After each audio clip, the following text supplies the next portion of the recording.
بسم اللہ الرحمن الرحیم۔ آج ہم عربی کا معلم پڑھیں گے۔ تنبیہ نمبر دو، تثنیہ اور جمع مذکر سالم کا اعراب بالحروف ہے۔ تثنیہ کا اور جمع مذکر سالم کا اعراب بالحروف ہے۔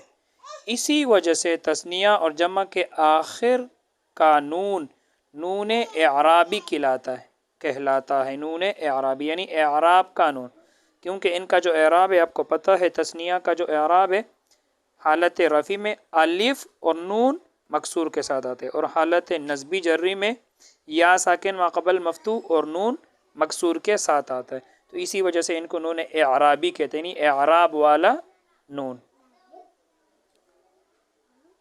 تو تثنیہ کا اور جمع مذکر سالم کا اعراب بالحروف ہے۔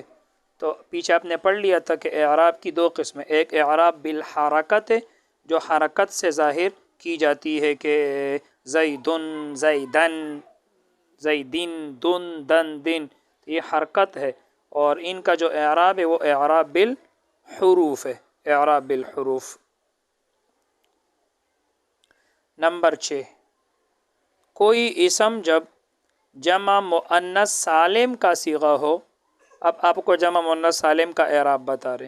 کوئی اسم جمع مؤنث سالم کا صیغہ ہو تو اس کو حالت رفع میں رفع یعنی پیش، اور حالت نصبی و جری دونوں میں، چاہے حالت نصبی ہو چاہے حالت جری، دونوں میں کسرہ دیا جاتا ہے، کسرہ پڑھا جائے گا۔ تو حالت رفع میں پیش آئے گا، اور حالت نصبی جری دونوں میں کیا؟ جر پڑھا جائے گا، کسرہ پڑھا جائے گا۔ یعنی حالت نصبی میں بھی جمع مؤنث سالم کو زیر ہی پڑھیں گے، حالت نصبی میں بھی زیر ہی پڑھیں گے۔ اس کی مثال میں بتا دیتا ہوں، جیسے طَرَدَ الْمُسْلِمَاتُ الْفَاسِقَاتِ إِلَى الْبَادِيَاتِ۔ طَرَدَ ہانکا، المسلمات مسلمان عورتوں نے، الفاسقات بدکار عورتوں کو، إِلَى الْبَادِيَاتِ دیہاتوں کی طرف۔ اب یہاں دیکھنا، یہ طَرَدَ فعل ہے، طَرَدَ، اور المسلمات یہ فاعل ہے، اور فاعل آپ کو پتہ ہوتا ہے حالت رفع میں ہوتے ہیں، مرفوع ہوتے ہیں، تو رفع کس کے ساتھ آیا؟ پیش کے ساتھ، ضمے کے ساتھ۔ طَرَدَ المسلمات تا پیش تو۔ آگے الفاسقات یہ مفعول ہے، حالت نصب، مفعول آپ کو پتہ ہے حالت نصب میں ہوتا ہے، حالت نصب، لیکن یہ چونکہ جمع مؤنث سالم ہے تو اس کا نصب کس کے ساتھ آتا ہے؟ زیر کے ساتھ۔ تو الفاسقاتی تاکہ نیچے آپ زیر پڑھو گے، آپ کہو گے کہ مفعول بھی جو ہوتا ہے وہ تو منصوب ہوتے ہیں، حالت نصب میں ہوتے ہیں، اس کے اوپر تو زبر آتے ہیں، تو آپ کو پتہ ہے کہ یہ جمع مؤنث سالم ہے، اور ابھی آپ نے اوپر پڑھ لیا کہ جمع مؤنث سالم کا اعراب حالت رفع میں ضمے کے ساتھ اور حالت نصب و جر دونوں میں زیر کے ساتھ، کسرے کے ساتھ آئے گا۔ تو یہ چونکہ جمع مؤنث سالم ہے تو اس کا نصب کس کے ساتھ آتا ہے؟ زیر کے ساتھ، تو اس لیے الفاسقاتی آپ پڑھو گے۔ تو طَرَدَ الْمُسْلِمَاتُ الْفَاسِقَاتِ، تو یہ حالت نصبی ہے، اور آگے دیکھو حالت جری آ رہے، إِلَى الْبَادِيَاتِ۔ اب الا کیا دیتے ہیں؟ جر۔ یہ البادیات کیوں مجرور، اس کے نیچے زیر کیوں آیا؟ کیونکہ یہ الا حرف جار کے بعد آیا۔ تو یہاں دیکھو یہ حالت نصب ہے اور یہ حالت جر ہے، کیونکہ الا جر دیتا ہے، تو حالت نصب اور حالت جر دونوں میں کس کے ساتھ آیا؟ کسرے کے ساتھ۔ فاسقاتی إِلَى الْبَادِيَاتِ، آپ نیچے دیکھ رہے ہو کیا آ رہا ہے؟ زیر آ رہا ہے۔ ترجمہ لکھا ہے میں نے، کر دیا، مسلمان عورتوں نے بدکار عورتوں کو دیہاتوں کی طرف ہانکا۔ نمبر 7، تم پڑھ چکے ہو کہ اسم پر الف لام داخل ہو تو تنوین گرا دی جاتی ہے۔ یہ بات تم لوگ پیچھے پڑھ چکے ہو کہ شروع میں الف لام آتا ہے تو اس کے آخر سے تنوین گر جاتی ہے، تنوین گر جاتی ہے۔ مثال کے طور پر ساعتن، ساعتن، اس کے آخر میں تنوین آ رہی ہے، ساعتن، لیکن اگر آپ اس کے اوپر شروع میں الف لام ڈال دو تو آخر سے تنوین گر جائے گی اور آپ یوں پڑھو گے الساعۃ، الساعۃ۔ تو جس اسم کے شروع میں الف لام آ جائے تو آخر سے تنوین گر جاتی ہے۔ تو نجمن سے نجمن، اس کے شروع میں الف لام ڈال دو، النجم، یا ساعۃ، الساعۃ، کراست، الکراست۔ تو جب شروع میں الف لام آ جائے تو آخر سے تنوین گرا دی جاتی ہے۔ اب یہ بھی یاد رکھو کہ بعض اسم معرب ایسے ہیں جن پر تنوین پہلے ہی سے نہیں آتی، جن پر پہلے ہی سے تنوین نہیں آتی، جیسے مکۃ، آپ دیکھ رہے ہو تنوین نہیں ہے، ایک پیش ہے، مکۃ، مصر، احمد، عثمان، زینب، آپ دیکھ رہے ہو ایک پیش آ رہے، تنوین نہیں آ رہی۔ طلحۃ ایک صحابی کا نام ہے، حمراء سرخ، مؤنث کے لیے حمراء آتا ہے اور مذکر کے لیے احمر۔ اور مساجد، تو آپ دیکھ رہے ہو ان پر پہلے ہی سے تنوین نہیں ہے، تو یاد رکھنا ایسے اسما کو غیر منصرف کہا جاتا ہے، غیر منصرف۔ تو کہتے ہیں ایسے اسم غیر منصرف کہلاتے ہیں۔ ان پر اب ان کا اعراب بتا رہے کہ ان کا اعراب کیا ہوگا، تو کہتے ہیں ان پر حالت رفع میں ضمہ اور حالت نصبی و جری میں، حالت نصبی و جری یعنی حالت جری میں بھی بجائے زیر کے زبر ہی پڑھیں گے۔ تو یوں سمجھو اس کا اعراب جمع مؤنث سالم کے اعراب کے الٹ ہے۔ جمع مؤنث سالم کا جو اعراب تھا نصب جر دونوں کسرے کے ساتھ آتا تھا، نصب جر دونوں کسرے کے ساتھ آتا تھا، اور یہ جمع اور یہ جو غیر منصرف کا اعراب ہے تو اس کا نصب جر دونوں فتح کے ساتھ آئے گا، وہ کسرے کے ساتھ اور یہ فتح کے ساتھ۔ تو کہتے ہیں رفع میں، حالت رفع میں ضمہ یعنی پیش کے ساتھ، اور حالت نصبی و جری یعنی حالت جری میں بھی بجائے زیر کے زبر ہی پڑھیں گے، فتحہ پڑھتے ہیں۔ اب اس کی مثال دیکھنا، جیسے رأى عثمان زینب فی مکہ، رأى عثمان زینب فی مکہ، رأى دیکھا، عثمان عثمان نے، آپ دیکھ رہے ہو ایک پیش آ رہا ہے کیونکہ غیر منصرف ہے، تو دیکھا عثمان نے زینب زینب کو، فی مکہ مکہ میں۔ اب یہاں دیکھو یہ عثمان یہ فاعل ہے کیونکہ رأى فعل ہے، عثمان فاعل ہے، اور فاعل حالت رفع میں ہوتا ہے، مرفوع ہوتا ہے، تو رفع کس کے ساتھ آیا؟ پیش کے ساتھ، نون پیش نو ضمے کے ساتھ۔ اور زینب یہ مفعول ہے، مفعول منصوب ہوتا ہے، تو نصب کس کے ساتھ آیا؟ فتح کے ساتھ۔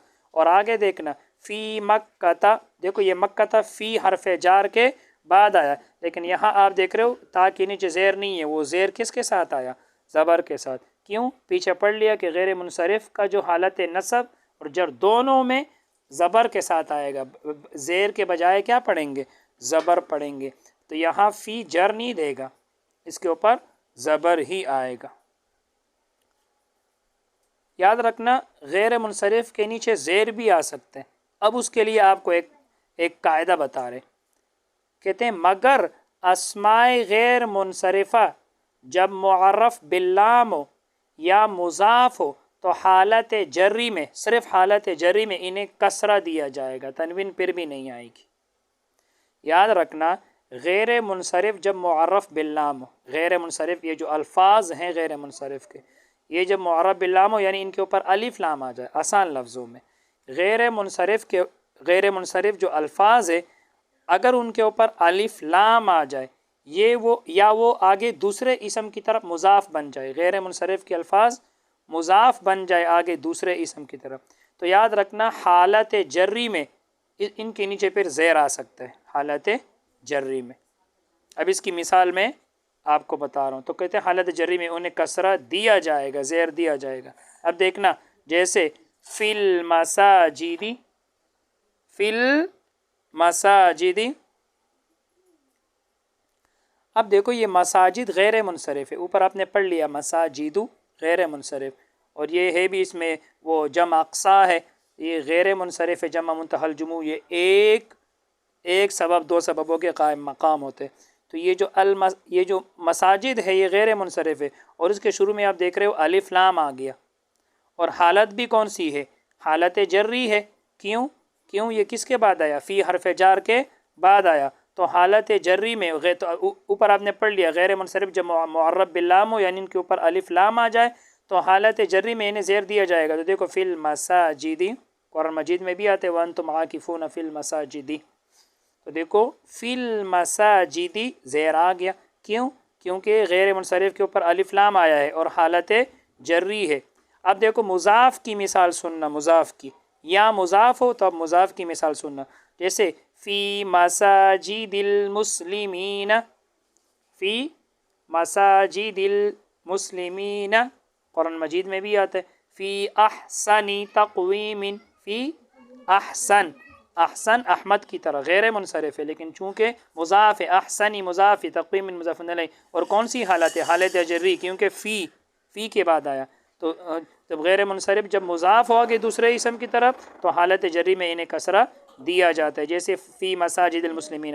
اب یہاں دیکھو مساجد مضاف ہے، المسلمین مضاف الیہ ہے، اور حالت کون سی ہے؟ حالت جری ہے، کیونکہ فی جر دیتا ہے۔ دیکھو حالت جری میں ان کو کسرہ دیا جائے گا، تو فی مساجدی، تو ان کو کیا دے دیا؟ کسرہ دے دیا۔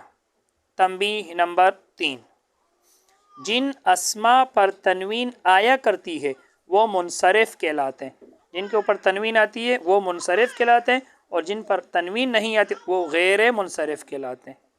اسماء منصرفہ و غیر منصرفہ کا بیان درس نمبر 57 میں دیکھو، یہ بھی پہلا حصہ ہے، پھر دوسرا ہے، تیسرا ہے، چوتھا ہے، تو وہ باقی حصوں میں آئے گا۔ نمبر 8، موسیٰ عیسیٰ، یاد رکھنا موسیٰ عیسیٰ، ایسے الفاظ جن کے آخر میں کڑا زبر ہو یا ان کے آخر میں الف ہو، موسیٰ، عیسیٰ، صغرا، کبرا، مصطفیٰ، دنیا، عصا، چاہے الف ہو چاہے کڑا زبر ہو، یاد رکھنا ایسے اسما کو اس میں مقصور کہتے ہیں۔ ایسے اسما کو کیا کہتے ہیں؟ اس میں مقصور، اور یاد رکھنا ان کا اعراب تقدیری ہوتا ہے، چھپا ہوا ہوتا ہے، نظر نہیں آتا، تو لفظوں میں وہ نہیں پڑھے جا سکتے۔ تو موسیٰ عیسیٰ جیسے الفاظ پر کوئی اعراب پڑھا ہی نہیں جا سکتا، اس لیے تینوں حالتوں میں یکساں پڑھے جائیں گے۔ یکساں کا مطلب ایک جیسے، دیکھو موسیٰ تینوں حالتوں میں ایک جیسا ہے، تو ان کا جو اعراب ہوتے وہ تقدیری ہوتے۔ تقدیری کے مطلب فرض کیا ہوتا ہے کہ یہاں پر اعراب آیا ہے لیکن پڑھ نہیں سکتے۔ جیسے دیکھنا جاء موسیٰ، آیا موسیٰ آیا۔ اب جاء فعل ہے، موسیٰ یہ فاعل ہے، اور آپ پڑھ چکے ہو کہ فاعل حالت رفع میں ہوتا ہے، اس کے اوپر پیش آتے، تب یہاں تو آپ کو پیش نظر نہیں آ رہا، یہ تو کڑا زبر ہے، تو یہاں جو پیش ہے وہ تقدیری ہے، یعنی اندر ہے، چھپا ہوا ہے، لیکن فرض کیا گیا ہے کہ اس کے اوپر پیش آیا ہے، لیکن وہ ہم پڑھ نہیں سکتے۔ رأیت موسیٰ، اب یہ رأى فعل ہے اور یہ تو ضمیر فاعل ہے، اور آگے یہ تیسرے نمبر پر موسیٰ مفعول ہے، اور مفعول بھی منصوب ہوتے ہیں، حالت نصبی میں ہوتے ہیں، تو یہاں جو نصب ہے وہ بھی چھپا ہوا ہے۔ اسی طرح آگے دیکھنا ہم غلام موسیٰ، ہوا غلام موسیٰ، وہ موسیٰ کا غلام ہے، وہ موسیٰ کا غلام ہے۔ اب یہ ہوا مبتدا ہے، غلام مضاف ہے، یہ موسیٰ مضاف الیہ ہے، اور مضاف الیہ آپ کو پتہ ہے کیا ہوتا ہے؟ حالت جری میں ہوتا ہے، اس کے نیچے زیر آتا ہے۔ اب تم لوگ کہو گے کہ غلام و مضاف ہے، موسیٰ مضاف الیہ ہے، مضاف الیہ کے نیچے تو زیر آتا ہے، یہاں تو زیر نہیں ہے، تو یہاں زیر چھپا ہوا ہے۔ یوں سمجھو، فرض کرو کہ یہاں زیر آیا ہے لیکن ہم پڑھ نہیں سکتے، تقدیری کا یہ مطلب ہوتا ہے۔ تو یہاں زیر ہے لیکن ہم فرض کر لو ہم پڑھ نہیں سکتے، باقی زیر ہے فرض کر لو۔ ایسے اسموں کو اس میں مقصور کہتے ہیں، اس میں مقصور۔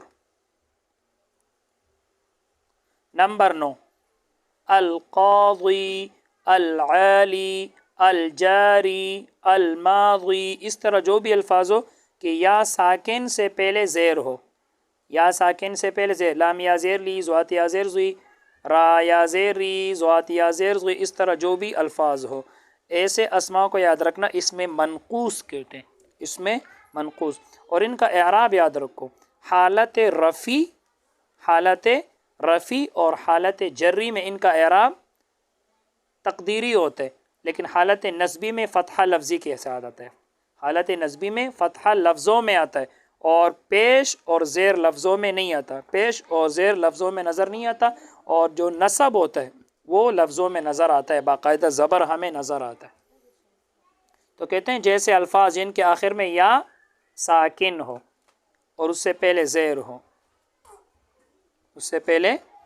ہو، تو کہتے ہیں حالت رفی و جری میں، دیکھو حالت رفی و جری میں ظاہری اعراب سے خالی رہتے ہیں، یعنی ظاہر میں ہمیں پیش نظر نہیں آئے گا، ظاہر میں ہمیں زیر نظر نہیں آئے گا، اور حالت نصبی میں ان کو حسب دستور نصب دیا جاتا ہے، حالت نصب میں اس کو زبر دیا جاتا ہے، زبر باقاعدہ انکوں سے نظر آتے، تو کہتے ہیں ایسے اسموں کو اسم منقوص کہتے ہیں۔ میں نے شروع میں ہی آپ کو بتا دیا۔ اب اس کی مثالیں دیکھو جاء القاضی، ترجمہ لکھا ہے قاضی آیا۔ اب یہاں دیکھنا، یہ جاء یہ فعل ہے، القاضی یہ فاعل ہے، اور فاعل کیا ہوتا ہے؟ حالت رفع میں ہوتے ہیں، مرفوع ہوتے ہیں، تو یہاں دیکھو آپ کو پیش نظر نہیں آ رہا، یہ تو قاضی ہے، آخر میں تو یا ساکن ہے، ایسا تو نہیں ہے قاضی، ایسا تو نہیں ہے، تو یہاں رفع تقدیری ہے، فرض کیا گیا ہے کہ یہاں پیش ہے لیکن بس نظر نہیں آ رہا۔ حالت رفع میں اور حالت جری میں ظاہری اعراب سے خالی رہتے ہیں، تو یہ حالت رفع ہے۔ اب آگے دیکھنا حالت جری کی مثال، جاء غلام القاضی، قاضی کا غلام آیا قاضی کا غلام۔ اب یہاں دیکھنا کہ یہ جاء فعل ہے اور یہ غلام مضاف ہے اور یہ القاضی مضاف الیہ ہے، اور مضاف الیہ کیا ہوتا ہے؟ مجرور ہوتے، حالت جری میں ہوتے، اس کے نیچے زیر آتے، لیکن یہاں آپ کو زیر نظر آ رہا ہے نہیں، یا تو ساکن ہے، یہ قاضی تو نہیں ہے، یہ تو قاضی ہے، تو یہاں زیر نظر نہیں آ رہا، ظاہری اعراب سے کیا ہے؟ خالی ہے، تو یہ خود لکھا یہ حالت جری ہے۔ اب حالت نصبی میں جو زبر ہے وہ نظر آئے گا انکوں سے۔ اب دیکھنا رأیت القاضی، میں نے قاضی کو دیکھا، اب یہ رأى فعل ہے، تو ضمیر فاعل ہے، اور آگے القاضی مفعول به ہے، مفعول به کیا ہوتے ہیں؟ منصوب ہوتے ہیں، حالت نصبی میں ہوتے، تو نصب دیکھو آ گیا فتحہ کے ساتھ، قاضیہ یا زبر آپ کو انکوں سے نظر آ رہے، یہ حالت نصبی میں، تو یہ اس میں منقوص کا اعراب ہے۔ آگے آپ کو کچھ قیمتی باتیں بیان کر رہے ہیں، کہتے ہیں مذکورہ الفاظ پر لام تعریف نہ ہو، یہ جو القاضی ہے، القاضی، العالی، الجاری، الماضی، اگر ان کے اوپر الف لام نہ ہو، لام تعریف نہ ہو، تو حالت رفع و جری میں کیسے ہوں گے؟ قاضٍ، عالٍ، اس طرح ہوں گے، قاضٍ، عالٍ، جارٍ، ماضٍ، اس طرح ہوں گے پھر، اور حالت نصبی میں کس طرح ہوں گے؟ قاضیًا، عالیًا، جاریًا، ماضیًا، اس طرح ہوں گے وغیرہ پڑھیں۔ یہ آپ کو ایک قیمتی بات بتا دی کہ مذکورہ الفاظ پر الف لام نہ ہو، لام تعریف نہ ہو، تو حالت رفع و جری میں کیسے ہوں گے؟ ابھی سے ہی یاد کرو، قاضٍ، عالٍ، اس طرح ہوں گے، جارٍ، ماضٍ، اور حالت نصبی میں قاضیًا، عالیًا وغیرہ پڑھیں گے۔ ان کی جمع سالم قاضون، عالون، اس طرح آئے گا، قاضون، عالون وغیرہ۔ حالت رفع میں جمع مذکر سالم کی طرح مسلمون، قاضون، عالون، اور حالت نصبی جری میں قاضین، عالین، اس طرح آئیں گے، مسلمین کی طرح، مسلمین۔ ان کا تثنیہ جو ہے، ان کا تثنیہ وہ عام قاعدے کے مطابق ہوگا، عام قاعدے کے مطابق، جیسے قاضیین وہاں، قاضیان، قاضیین، عالیان، عالیین، جیسے وہاں رجلان، رجلین، بالکل عام قاعدے کے مطابق ہوگا، جیسے وہاں آپ نے تثنیہ کا اعراب پڑھا ہے، رجلان، رجلین، قاضیان، قاضیین، عالیان، عالیین، ماضیان، ماضیین، اس طرح پڑھیں گے۔ بس آج کے لیے اتنا ہی، اللہ تعالی ہم سب کو علم نافع عطا فرمائے۔ السلام علیکم ورحمۃ اللہ وبرکاتہ۔